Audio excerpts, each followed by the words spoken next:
Bonjour à tous. Alors, je vous laisse vous installer au fur et à mesure. Au début, c'est juste, je dis le titre, donc ça va aller, je pense que vous n'allez pas être perdus. Merci à toutes et à tous d'être venus pour ma conférence IA 404, Explication Not Found. Je vais vous parler d'IA aujourd'hui, encore, et surtout d'IA explicable. Je vais vous faire un petit peu découvrir ce que c'est. Mais avant toute chose, qui suis-je? Ça, c'est moi. Photo professionnelle, ça c'est moi en vrai. Cécile Anotte, je bosse chez OnePoint depuis 4 ans, j'ai tous mes fans devant, et justement, en parlant de ça, je vais me faire trucider si je ne le mets pas maintenant. Donc en fait, on a un petit jeu concours sur notre stand. Si vous scannez le maximum de QR codes des conférenciers OnePoint, vous gagnez un petit cadeau à la fin. Donc c'est mon QR code ici, voilà, donc attrapez-les tous, hein, voilà les QR codes, et gagner plein de cadeaux. Hein. Voilà, donc je redistribuerai à la fin si vous n'avez pas eu le temps. Je vois qu'il y a plus de gens qui prennent des photos pour ce QR code que quand je mets des papiers de recherche. Très bien, je prends note. Donc du coup, moi, mon taf chez OnePoint, c'est de faire de la data science, d'être aussi ce qu'on appelle ingénieur en IA ou AI engineer, ML engineer, comme Marie a dit ce matin. Il y a aussi des AI évangélistes, c'est devenu une secte, le truc, ça fait un peu peur. Un peu pour évaluer le niveau de la salle, il y a combien de personnes dans cette salle qui se disent data scientist, AI engineer En fait, pour info, cette conf, elle est en intermédiaire. De base, je l'avais mis en intermédiaire parce que j'en avais un peu marre des confs qui survolaient tous les sujets. Et je me suis rendu compte qu'à tous les moments des confs, là on a eu 3-4 personnes dans toute la salle, eh bien, les gens étaient juste très intéressés par l'IA et ils s'en fichaient que ce soit intermédiaire, expert, ils voulaient juste voir ce que c'était parce que c'est super catchy l'IA. Et donc vous inquiétez pas, en fonction du niveau de la salle, du coup, je m'adapte et je passe plus de temps sur des notions un peu plus bébou, un peu plus simples. Et les notions un peu plus difficiles, je passe moins de temps. Voilà. Mon grand-père a regardé cette conf et il a 90 ans et ça s'est bien passé, il n'est pas mort, donc tout va bien. Normalement, c'est bon. Donc, c'est quoi le métier de data scientist? C'est quoi le métier d'IA ingénieur? Déjà, c'est un métier qui nous demande de faire énormément de veille techno. Alors, déjà, vous êtes embarqués sur LinkedIn ou sur Medium ou sur plein d'autres plateformes pour faire de la veille techno. Et moi, mes proches se sont vraiment inquiétés. Ils m'ont dit, mais tu t'es pas pris un peu une vague avec l'arrivée de ChatGPT? Alors, oui. Avec les IA génératives, on s'est pris une énorme vague d'informations, de nouveaux modèles, et les gens ont dit mais attends, ça avance super vite l'IA, c'est fou, tu travailles dans un domaine comme ça, et maintenant depuis ChatGPT ça avance vite. Ouais. En fait, depuis longtemps, ça avance vite. En fait, ChatGPT, ça a vraiment été la façon pour les gens d'avoir une fenêtre sur qu'est-ce qu'on fait en IA, et vraiment d'avoir quelque chose avec lequel on peut interagir facilement quand on n'est pas du domaine, alors que les data scientists, ça fait depuis longtemps que nous, on fait notre veille, mais sur Medium, oui, sur LinkedIn, quelquefois, comme c'est des fois pas trop populaire, ça dépend des influenceurs qu'on suit, c'était pas tout le monde qui en parlait, mais surtout, on fait beaucoup de veille techno sur des papiers de recherche, donc ResearchGate, Artsviv, Google Scholar. En fait, dès qu'on a un cas client qui arrive, on sait que l'IA, ça évolue vite. Donc, ce qu'on veut, c'est avoir le dernier modèle qui est sorti ou la dernière méthode de faire. Et il y avait peut-être des choses qui n'existaient pas il y a 6 mois, qui, maintenant, on peut le faire. Et ça, c'était même avant ChatGPT. Mais du coup, moi, je me rappelle à l'époque, quand j'étais en études, parce que ça fait depuis 4 ans que je bosse dans ce domaine, donc c'était exactement comme ça, les cours, hein, sans le robot. Non, je rigole. Et du coup, en cours d'IA, ce qu'on nous disait, c'était, nos professeurs, ils nous disaient, mais en fait, l'IA, ça avance super vite. Bon, on comprend pas encore tout, hein, mais au moins, c'est pas des choses très, très complexes dans les entreprises. Les choses très, très complexes, ça reste en labo. Les entreprises, elles utilisent des petits modèles de statistiques qu'on maîtrise bien, et nous, ça va. Et là, je me dis, mais attends, maintenant, en fait, en entreprise, on n'utilise pas des choses très, très complexes avec du machine learning. Et ça marche plutôt bien, enfin, plutôt bien pour le moment. Et je me dis, mais est-ce qu'on comprend toujours tout? Donc du coup, pour cette conf, je me suis un peu imaginé le futur de l'IA. Qu'est-ce que ça serait l'IA dans 10 ans? En fait, moi, je veux m'acheter une maison. Et je me dis, dans 10 ans, je pourrais enfin m'acheter une maison car les taux auront baissé. Je ne suis pas très utopiste. Et je me dis, de toute façon, dans 10 ans, on est en 2034, si je veux un crédit immobilier, je demande à ma banque qui a une IA en ligne qui va me dire si oui ou non j'ai mon crédit. De toute façon, ils ont toutes mes données. Voilà. C'est 2034. J'ai pas fait attention, j'ai trop pris de cookies. Et donc, du coup, en banque, ils vont me dire à 3h du mat, évidemment, c'est pas quelqu'un qui va se connecter à 3h du mat, c'est bien une IA qui va me répondre si oui ou non, je peux prendre un crédit. Alors, j'y vais. Je remplis juste 2-3 infos, le montant de mon prêt, et je me lance. Donne le crédit, s'il te plaît. Et là, je reçois le non. Donc je me dis, attends, c'est pas possible, je comprends pas, là, j'ai un très bon salaire chez OnePoint, clin d'œil. Et je me dis, là, tout d'un coup, pourquoi il a refusé mon prêt? Mais là, je vois un petit message en bas qui est le pour plus d'informations, cliquez ici, le petit en savoir plus. Je fais, bah, c'est parfait, il va me dire pourquoi j'ai pas eu mon crédit. Ouais, mais non. En fait, je tomberais peut-être sur une page 404, enfin, page non trouvée. Et c'est ce dont j'ai un petit peu peur dans la suite de l'IA. Est-ce que c'est vraiment ce qui nous attend si on continue d'utiliser les IA comme ça? Et c'est pour ça que j'ai fait cette conf. Bon, déjà, pour faire un petit récap, vous en entendez tout le temps parler, mais c'est quoi l'IA globalement? Je peux le dire, c'est l'ensemble des théories, des techniques développant des programmes informatiques complexes, capables de simuler certains traits de l'intelligence humaine. En gros, c'est des algos qui sont capables de créer des motifs à partir de l'intelligence humaine pour les reproduire. C'est tout, c'est des algos. Exemple, parce que sinon on ne comprend rien. L'exemple du prêt immobilier, ça va nous suivre tout au long de cette conf. Et je vais vous parler d'un exemple de comment une IA ferait et comment un humain ferait pour un même problème, pour trouver un motif derrière un comportement humain. Là, ce mec, c'est Jean. Jean, c'est un mec cool. Il a une cravate en or et il bosse en banque. Voyez, et la banque est en or. Je sais où va mon argent maintenant. Jean, c'est un mec simple aussi. Il attribue toujours ses prêts de la même façon. C'est-à-dire, il prend juste le revenu du foyer en entrée et il va vous attribuer un score de prêt. Et avec ce score, il va savoir si oui ou non, vous avez le droit au crédit. Un autre truc simple chez Jean, qui va bien nous aider pour la suite, c'est que ça suit une droite, suit une régression linéaire, comment il attribue le prix. C'est-à-dire, ça va être un modèle plutôt simple à modéliser pour une IA. Et ce qu'on va chercher à faire, c'est modéliser l'attribution des prêts de Jean, de manière simple. Moi, ce que j'aime bien faire comme exemple d'IA, c'est du machine learning, c'est la machine qui apprend, c'est un sous-ensemble de l'IA, c'est la machine qui apprend à reproduire un comportement humain, donc qui apprend à le modéliser en fait. Donc en fait, si c'est une droite, l'attribution des prêts de Jean, en fait, ça peut se résumer par le score du prêt, c'est quelque chose fois le revenu, donc la seule variable en entrée, plus B. Ça, c'est l'équation d'une droite, où on veut trouver le score du prêt, et on a en entrée un paramètre qui est le revenu. Mais là, du coup, si je veux donner un score de prêt pour tous les revenus, il manque deux trucs. Il manque A et B. Et vous avez peut-être vu que deux inconnus, qui sont A et B, il me faut deux équations. En fait, sans il n'y a jamais d'IA. Sans data, il n'y a jamais d'IA. Et en fait, il nous faut de la data. Et Jean, comment tu as attribué deux prêts? Donne-moi un exemple de deux prêts que tu as déjà attribués. Bon, pour donc cette personne, pour un revenu de 20 000, je lui ai donné un score de 30, et pour cette autre personne, pour un revenu de 40 000, je lui ai donné un score de 70.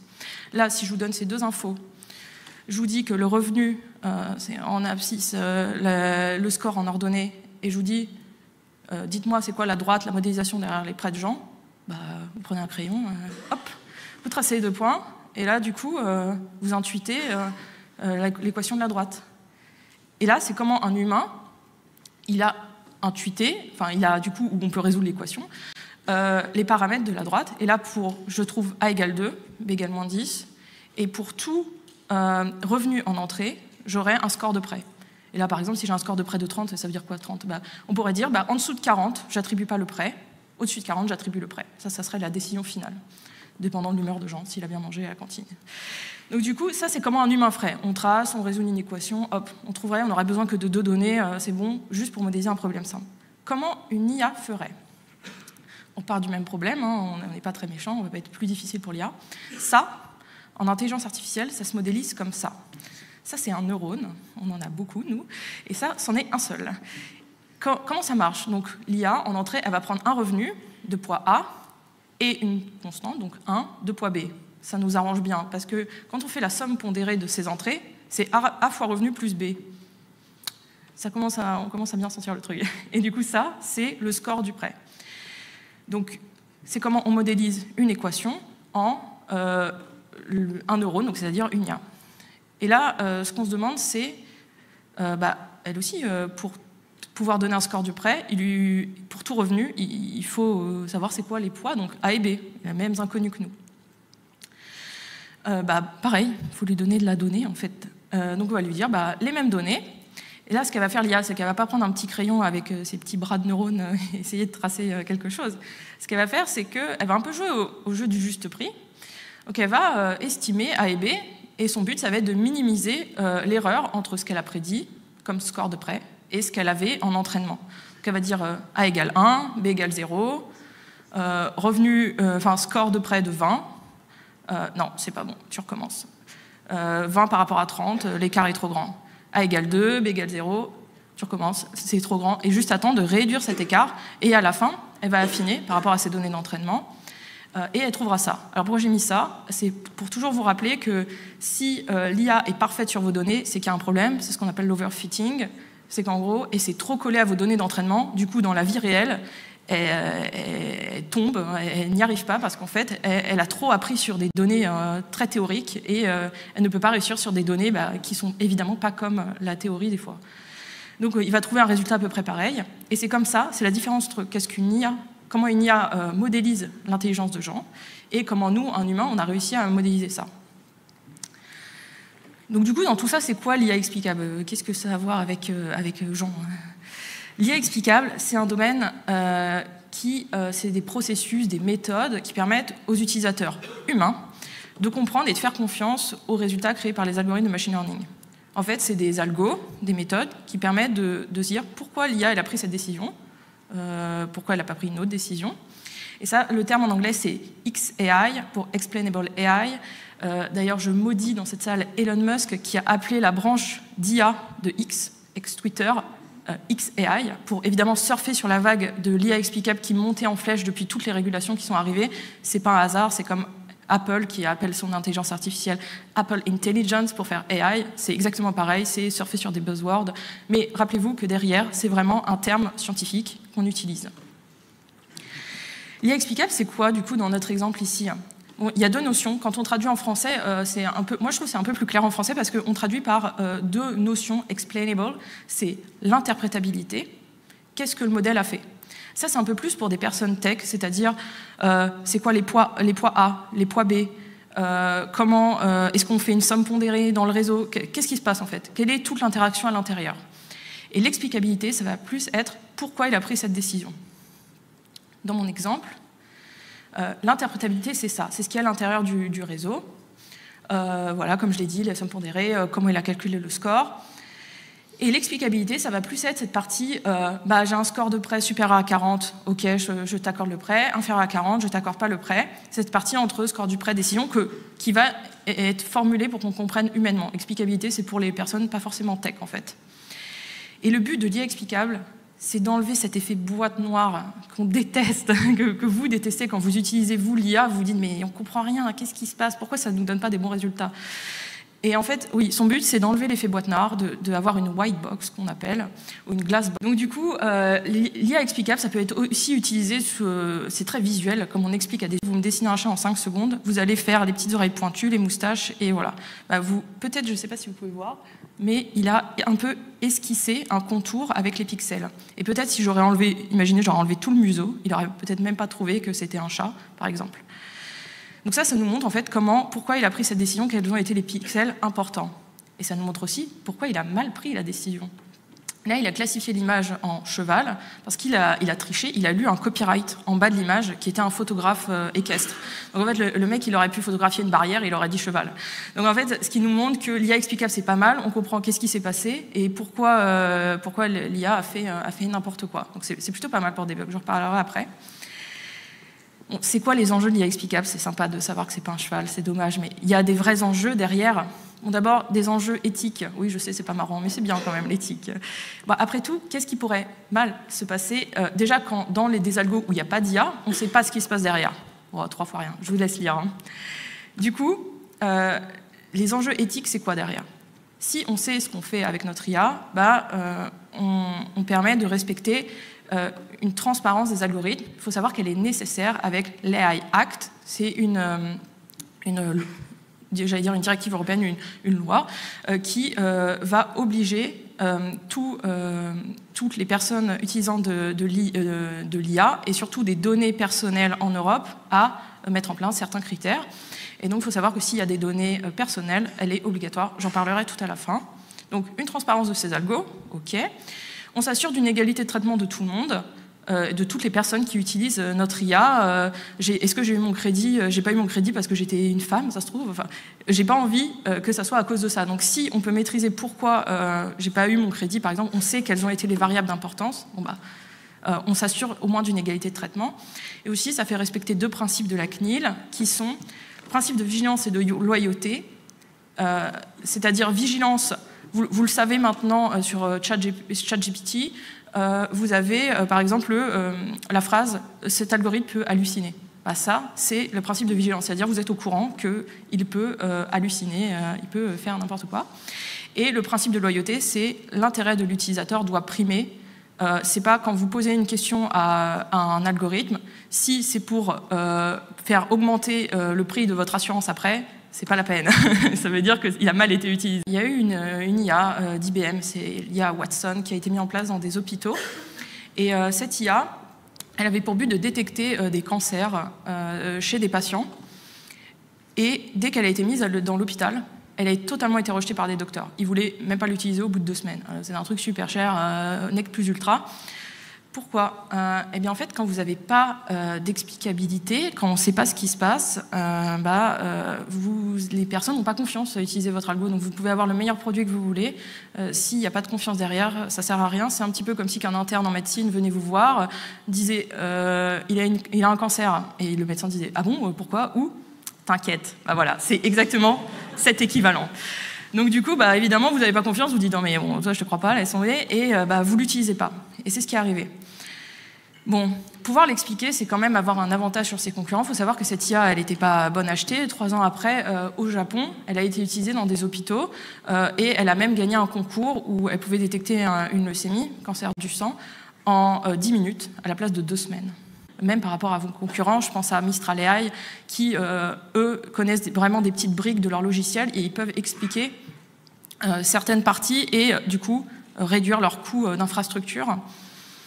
Et du coup, j'ai un peu fait le lien avec la suite, c'est quand on réduit ici notre réseau en interne,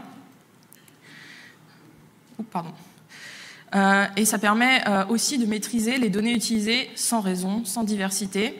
Donc, toujours dans les hôpitaux, aux États-Unis, ils s'étaient rendus compte en utilisant une IA qui classifiait des maladies avec des données clients, qu'en fait, chance patient 1, 2, 3, vous avez le diabète car vous êtes patient 1, 2, 3. Enfin, c'est chance patient 1, 2, 3, vous avez le diabète car vous êtes patient 1, 2, 3. Enfin, c'est bizarre en fait. Et donc ça prouve qu'on a utilisé des données. Donc là, on parle de l'identifiant, on se dit mais ça n'a aucun sens. Mais ça peut être des données qui du coup discriminent sur le sexe, la race, toutes ces choses-là. Et on s'en rend même pas compte parce que des fois, on ne sait même pas quelles données il utilise en entrée. Il n'y a pas de contrôle qui est fait, surtout quand on fait ça. Vraiment, un peu à l'arrache, si je peux dire. Et du coup, un autre enjeu technique, comme je l'ai dit avec Mistral AI, ça permet de faire baisser la complexité du modèle. Eux, ils ont des data scientists qui sont très poussés, qui sont très forts, et du coup, ils poussent les limites du réseau au maximum. Ils font des modèles très petits, très compacts, parce qu'ils maîtrisent chaque brique logicielle et ils peuvent réduire ils ont fait des papiers, ils peuvent réduire vraiment leur archi et faire des choses quasi mieux que l'état de l'art en plus petit. Donc c'est plus maintenable pour vos devs et vous avez plus de maîtrise derrière pour expliquer qu'est-ce qui s'est passé. Bon, du coup, c'est super, l'IA explicable, ça tue tout, c'est extraordinaire. Mais comment on le met en place vraiment? Est-ce que c'est dur déjà? Il faut savoir que l'IA explicable, il y a plusieurs types de méthodes du coup. C'est-à-dire, on va définir un périmètre et on va définir, je vais tout déplier, une dépendance. Le périmètre, ça va être est-ce que je fais une explication globale ou est-ce que je fais une explication locale? C'est-à-dire, pour tout le modèle, je peux expliquer pourquoi il a pris cette décision. Qu'importe la prédiction, qu'importe l'individu, c'est Michel, Micheline, Gisèle, toutes ces personnes-là, je vais dire c'est normal parce que le modèle, il prend les décisions comme ça. explication globale. Explication locale, c'est Michel, il a eu cette prédiction, car, Par contre, Micheline, elle n'a pas eu cette prédiction, car, Et chaque individu, on va avoir une explicabilité pour chaque personne. C'est ce qu'on appelle une explication locale. Et une dépendance. Est-ce que cette méthode, elle, est agnostique au modèle, c'est-à-dire qu'importe le modèle, telle boîte noire qu'il soit, on peut l'appliquer partout, ou est-ce qu'elle est spécifique à un modèle, type que pour les LLM? Alors, je vais vous présenter un peu des méthodes. J'espère que je ne vais pas ennuyer les data scientists, les 3 data scientists dans la salle. Je vais vous présenter des méthodes un peu standards, mais qui sont très utilisées, même encore maintenant, en IA explicable. Du coup, on a un modèle en entrée, aussi boîte noire qu'il soit. C'est un modèle, on ne sait pas ce qu'il y a. Ce modèle, je lui donne... par exemple, des symptômes. Enfin, je vous ai dit comment ça marche, mais je vous les illustre et après, je vous explique comment ça marche. Là, quand on a la grippe, normalement, on est fatigué. Donc, c'est ça qui a trouvé ça bizarre. Donc, je ne vais pas te dire quel est le bon résultat. C'est toi le médecin. C'est toi le médecin. Mais je te dis juste ces infos qui ont pesé pour dans la décision. Et ça rajoute vraiment cette brique IA explicable que vous voyez pour prendre la décision derrière. Là, IA explicable que vous voyez pour prendre la décision derrière. Lime, ça ne requiert pas d'infos sur le modèle magique. J'espère que ça va aller. C'est un magique. J'espère que ça va aller. C'est un graphique, ça fait un peu peur, mais en fait, imaginez que le modèle global, c'est un qui coupe les personnes qui ont la grippe, qui n'ont pas la grippe, c'est les personnes en rouge, les personnes en bleu. Voilà. Et si on prend le modèle au global, donc là c'est en 2D, on a de la chance parce que normalement, plus il y a de variables, plus il y a de dimensions. Plus il y a de variables, plus il y a de dimensions. Au global, comment on séparait les personnes? C'est qu'il va sélectionner un individu cible et il va générer des nouvelles données autour, très proches, dans un voisinage proche. Et après, il va entraîner un modèle white box, donc c'est-à-dire un modèle simple, type régression linéaire, droite, trouver une équation de droite, ou arbre de décision, poids inférieur à 50, supérieur à 50, oui, non, nez qui coule, oui, non, tac, tac, et on descend comme ça.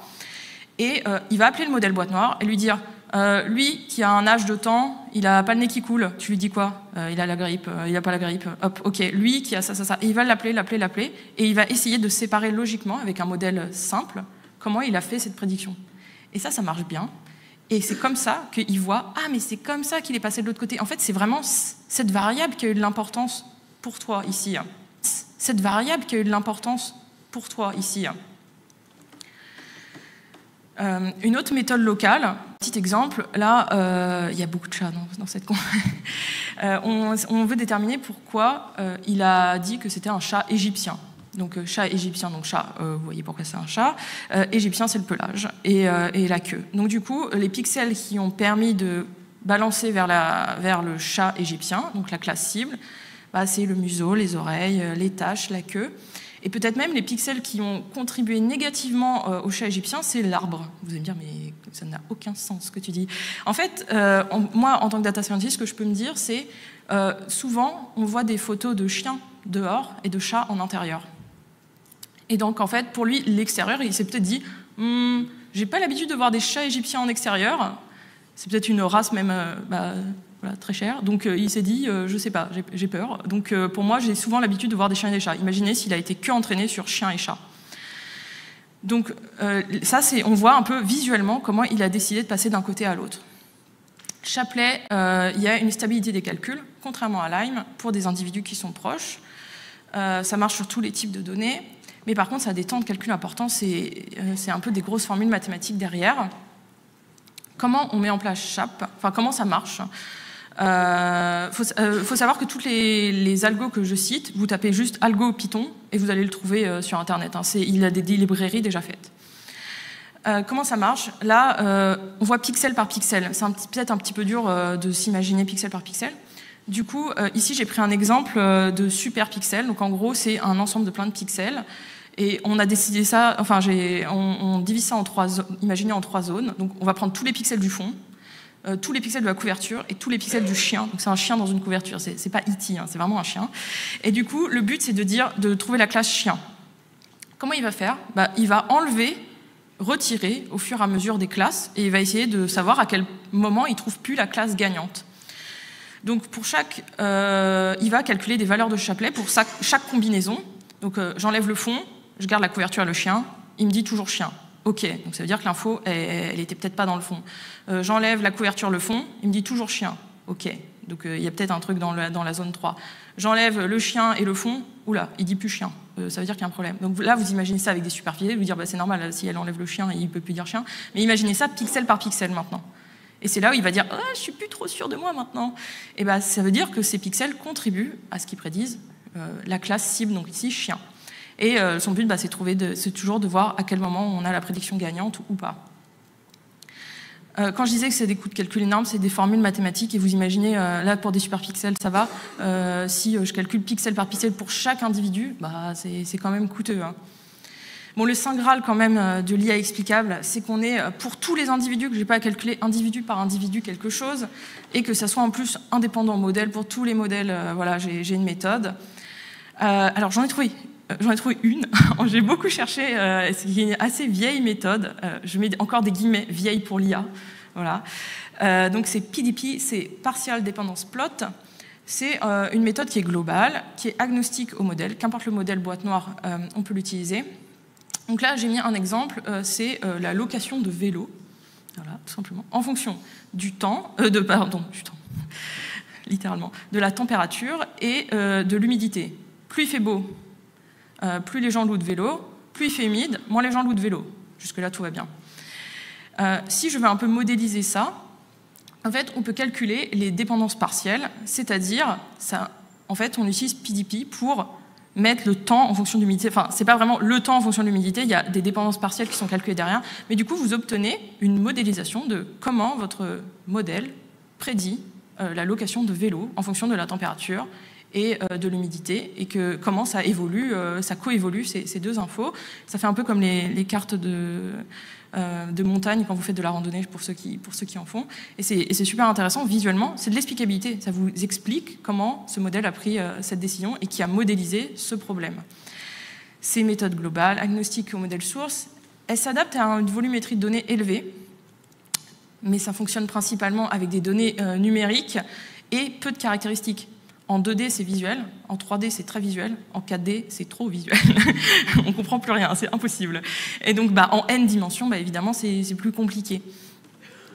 Donc, j'en ai trouvé une. Je ne sais pas si vous me devez voir à la fin, vous pouvez m'en parler. Mais en tout cas, c'était assez difficile d'en trouver parce que c'est un peu le no free lunch théorème. C'est-à-dire, il n'existe pas un algo qui résout tous vos problèmes, qui peut faire vos factures, en même temps vous faire des lettres. C'est ChatGPT, ça? Non. Qui, en fait, peut tout faire parfaitement et être très bon. À un moment donné, en fait, la spécialisation est nécessaire. Et c'est pour ça qu'il n'existe pas de solution miracle. Du coup, je me suis un petit peu intéressée, je me suis dit, ouais, mais attends, si il existe peut-être une solution des milliards, c'est quand je vous ai montré les paramètres A et B, c'est un modèle à 2 paramètres.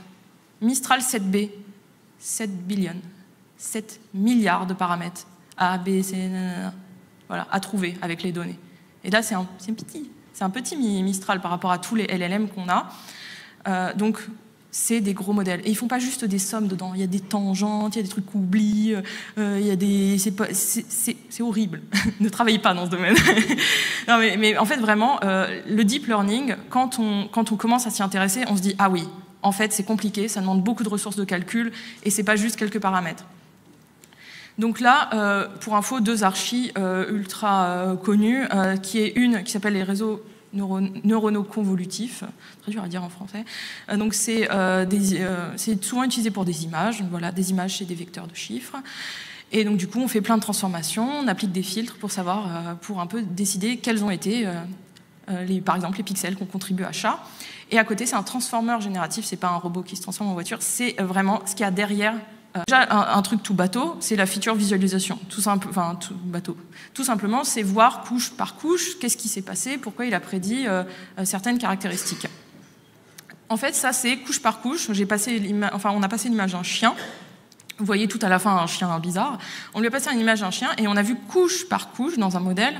J'ai parlé de deep learning, j'ai un peu été vite, mais quand on a une entrée, une sortie aussi simple qu'un neurone, c'est pas du deep learning. Par contre, quand on a des couches intermédiaires, on a des couches cachées, on a des couches profondes. Et deep, et quand on fait du coup, donc c'est du deep, et quand on fait de l'apprentissage sur des couches profondes, on fait du deep learning. Et c'est là en fait où plus il y a de réseaux, plus il y a un accordéon là, qui se défait avec plein de neurones entre eux connectés, et c'est là où ça devient complexe avec le deep learning. Et donc couche par couche, on va voir pourquoi il a pris cette décision. Au début, il a regardé les contours, les textures, les patterns, enfin les motifs, les parties, puis les objets. Et en fait, c'est un peu psychédélique. On se dit, mais comment il a vu que c'était un chien derrière tout ça? On voit que les limites aussi de l'explicabilité de ces réseaux-là, c'est que on peut voir que, par exemple, oui, ça l'a aidé les contours. Vous tracez les contours quand vous commencez un dessin, vous. Mais peut-être pas que ça. Peut-être qu'il y a des prises de décision qui ne sont pas humaines, enfin, évidemment qui ne sont pas humaines, et des motifs qu'il a vus qu'on ne pourra pas vous expliquer. Un autre outil, moi j'aime bien cet outil, ça s'appelle Stylex, rien à voir avec, je crois, un collègue qui fait une conf sur Angular avec Stylex. Rien à voir. Donc du coup, c'est un outil de visualisation pour la classification d'images. Donc ça a été développé par Google. Ça utilise de l'IA générative pour générer des images. Oui, il y a encore un chat, je sais. En gros, lui, il va faire les top 8 des attributs qui lui ont permis de dire que c'était un chat. Et lui, il ne sait pas qu'est-ce qu'il y a derrière attribut 1, attribut 2, attribut 3. Ce qu'il va faire, c'est quand vous allez bouger le curseur, il va augmenter cet attribut, le donner à un algorithme d'IA générative qui, lui donner toutes les données d'entrée et lui dire ajuste attribut 1. Et nous, on va voir, on va comprendre que, ah oui, c'est les pupilles dilatées, c'est les oreilles qui sont pliées ou pointues. Et en fait, la limite, c'est que si vous allez au-delà, il ne pourra plus dire que c'est un chat. Il va dire, oh, c'est trop bizarre, c'est peut-être plus un chat maintenant. Et en fait, c'est là où, un petit peu comme vous enlevez un pixel, vous remettez, un peu en plus, on va dire, élaboré, c'est à partir de quel moment il ne peut plus dire que c'est un chat. Donc, c'est quoi les caractéristiques les plus importantes pour dire que c'était un chat. Et le dernier, donc, si vous devez retenir quelque chose, si vous utilisez des LLM, c'est horrible ce terme, hein. Là vous allez dire, oh là, elle est partie trop loin. Mise à l'échelle de la monosémanticité. What? Scaling monosémanticity en anglais. C'est paru en mai 2024. Si vous devez retenir quelque chose, c'est sparse autoencoder pour la LLM. En gros, c'est des nouvelles méthodes qui permettent d'extraire des entités logiques. Donc, c'est l'équipe d'Anthropic qui ont utilisé ça sur Claude 3. Claude 3, c'est un LLM plutôt costaud. Et ils ont essayé de dire, bon, le Golden Gate Bridge, c'est quoi pour toi? Et ils ont réussi à montrer que, en fait, les LLM pouvaient isoler des entités de manière non ambiguë, donc monosémantique, qui n'ont qu'un sens, et ils comprenaient ce concept. C'est-à-dire, si je dis le Golden Gate porte des talons hauts et porte un sac à main, il va dire attends, c'est bizarre parce que c'est un pont, en fait. Il y a c'est de l'anthropomorphisme quand je dis il comprend pas vraiment, mais on peut isoler cette entité et ce concept. Et donc, il a des concepts dont on sait qu'il sait, enfin, on sait qu'il connaît ces concepts et qui sont pas ambigus, qui n'ont pas d'ambiguïté. Et en fait, ici, ce que j'ai voulu illustrer, c'est un peu difficile à vous expliquer sur du texte, mais si vous voulez, vous mettez Scaling Monosemanticity où j'aurai les codes à la fin. Mais c'est une méthode qui est aussi maintenant populaire, même avec ChatGPT. Donc, rouge, c'est ce qui a permis de mettre la prédiction, et en orange, c'est ce qui l'associe autour du concept Golden Gate Bridge, donc les États-Unis, le parc à côté, c'est tout ce concept, il l'a en tête. En japonais aussi, il dit que c'est America. Oui, je sais, je flex parce que je parle un peu japonais. Bon, les autres langues, je peux pas. Hein. Mais du coup, tout ce qui est autour de ce concept, même les images, il n'a pas juste généré une image de Golden Gate Bridge, c'est tous les concepts qui génèrent autour, le ciel, le fleuve, même la couleur du pont. Bon, du coup, est-ce que c'est possible d'expliquer l'IA ? Je vais vous dire, moi je suis normande, peut-être bien que oui, peut-être bien que non. Je sais pas, dépendant des régions, ça varie les réactions. Voilà. Bon, on progresse, clairement. Avant, ça c'est l'évolution du nombre de papiers de recherche. Vous cumulez tout, les courbes. C'est le seul graphique que j'ai trouvé sur l'IA explicable. Avant, l'IA explicable, ça n'existait pas. C'est apparu dans les années 70. Il n'y avait pas le terme XAI dans les années 70. C'était plutôt utilisé pour l'armée aux États-Unis. Et ça a fait des booms. Pourquoi ça a fait d'un boom d'un coup ?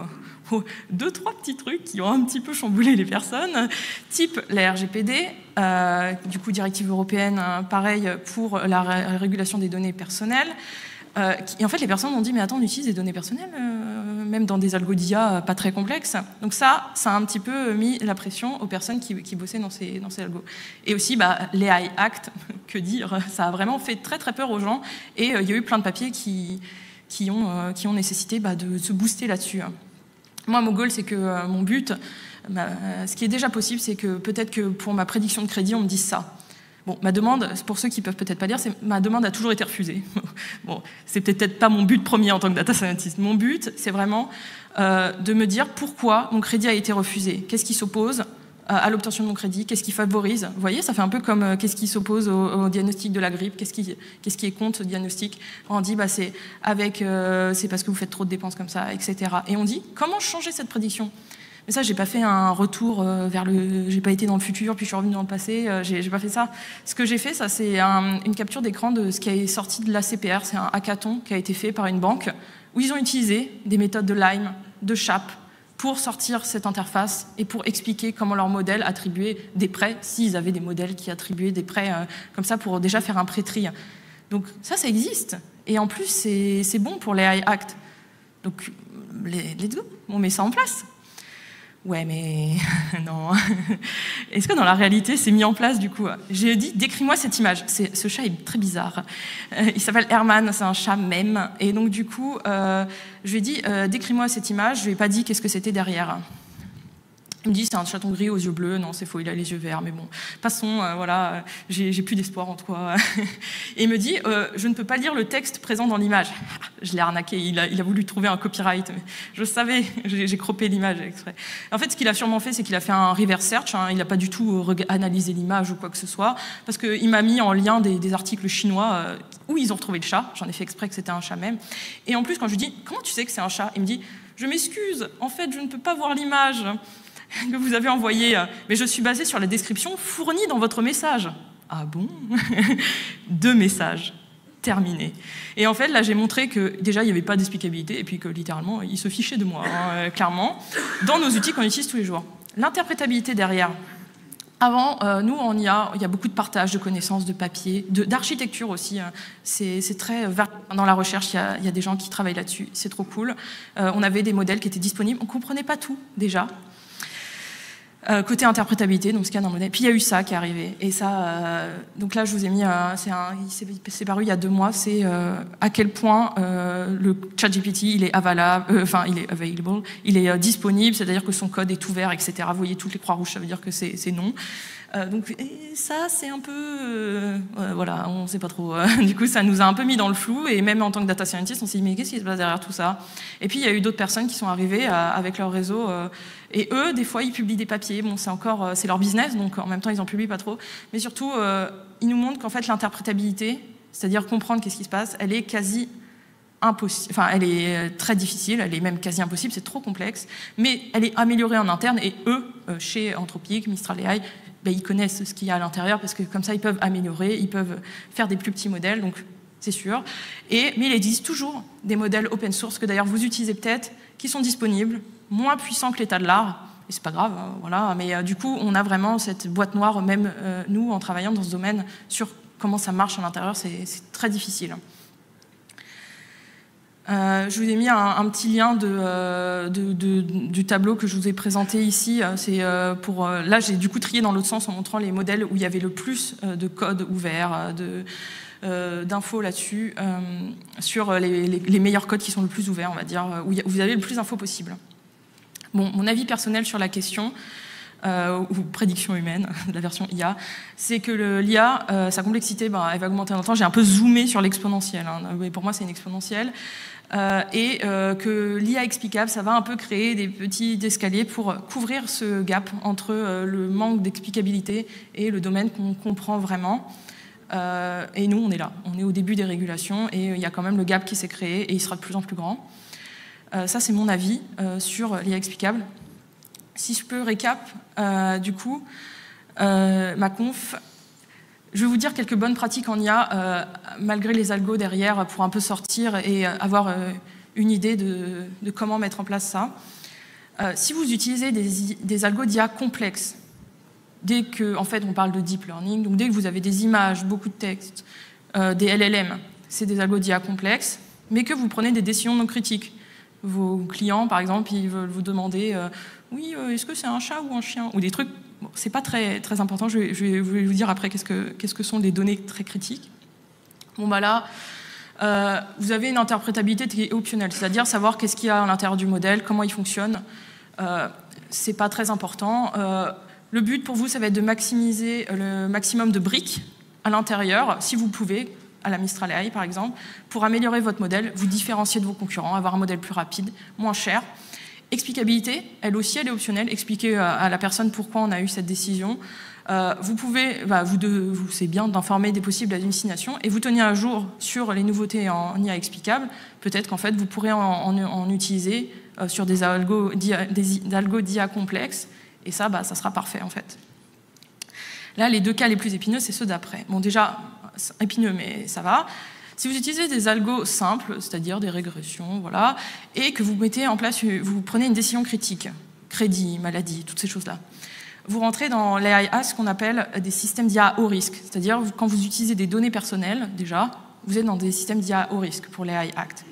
Ça, ce que ça veut dire, c'est que ça vous oblige à certaines choses, à une interprétabilité qui est obligatoire. Donc, on a épluché l'AI Act avec un jury. Et ce qu'on s'est dit, c'est...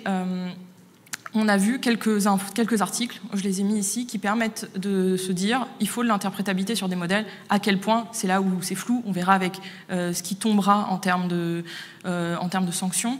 Mais ce qu'il dit, c'est qu'il faut mettre à disposition la documentation technique du modèle et une notice d'utilisation au minimum pour vos devs qui utilisent ce réseau.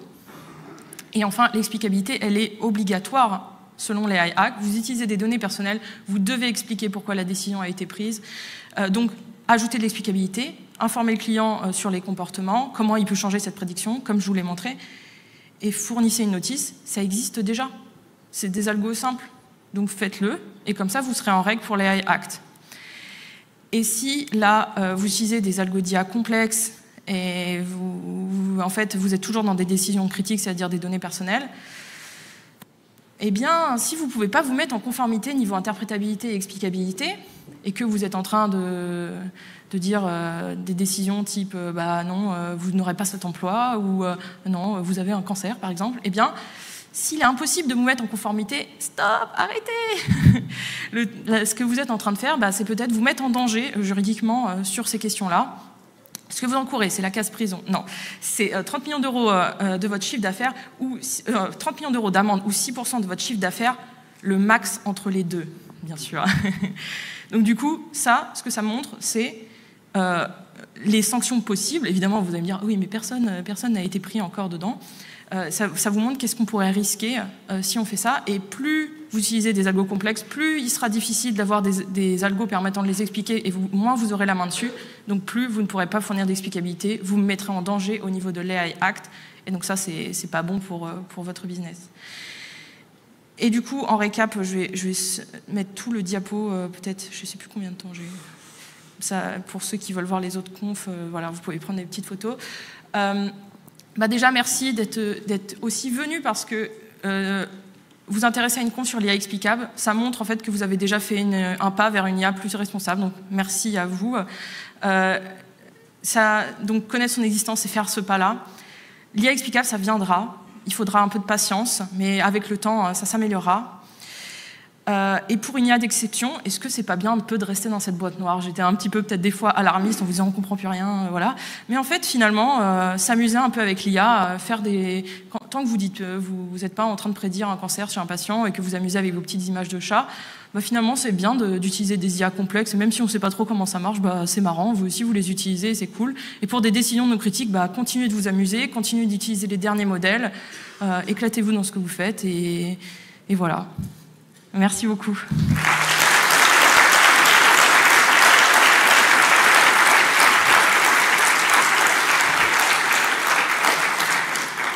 Et ça, c'est le lien Open Feedback pour me donner votre avis. Si votre avis est négatif, vous mettez votre nom, prénom, et je vous retrouverai.